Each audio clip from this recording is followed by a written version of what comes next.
Hi everyone, we are multiplying fractions. I'm going to go ahead and get started. So we are multiplying fractions times a whole number. There are certain steps to it. So please make sure that you write down these steps and practice it for this particular lesson. We are in chapter 10, lesson 4. All right, so when we multiply a fraction times a whole number, we're going to actually go ahead and put a 1 under that whole number. And with multiplication, you can go ahead and multiply right across. Isn't that wonderful? So now it's 1 times 12, which is 12. 2 times 1, which is 2.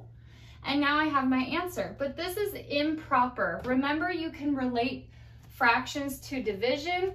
Divide the numerator by the denominator. So this would be 12 divided by 2, which is 6. So our answer to our multiplication problem is 6. Let's go ahead and do another one.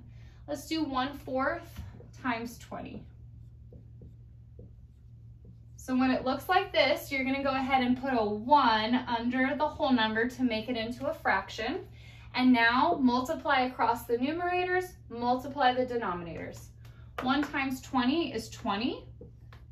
4 times 1 is 4. Because this is improper, we need to go ahead and divide.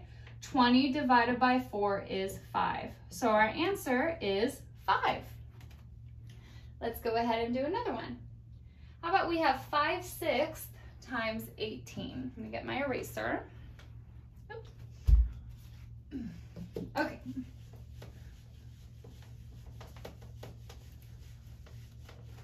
We're going to do 5/6 times 18. So go ahead and put a 1 under your whole number.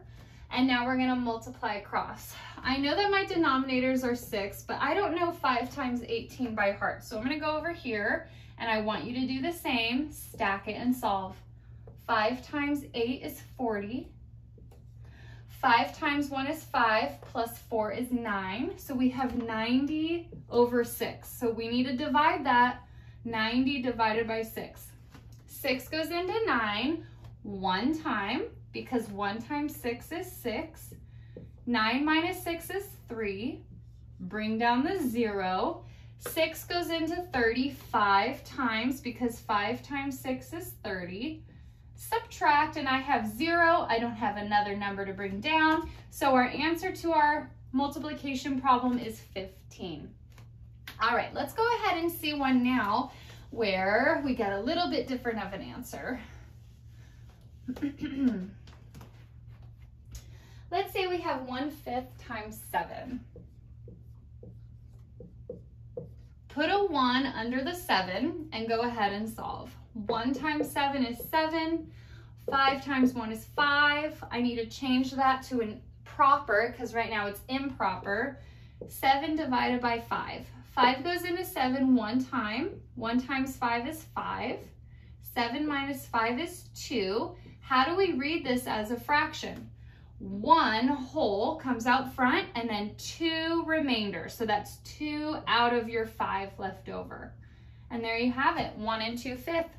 Okay, you guys, that sums up our lesson today. You are just multiplying fractions times a whole number.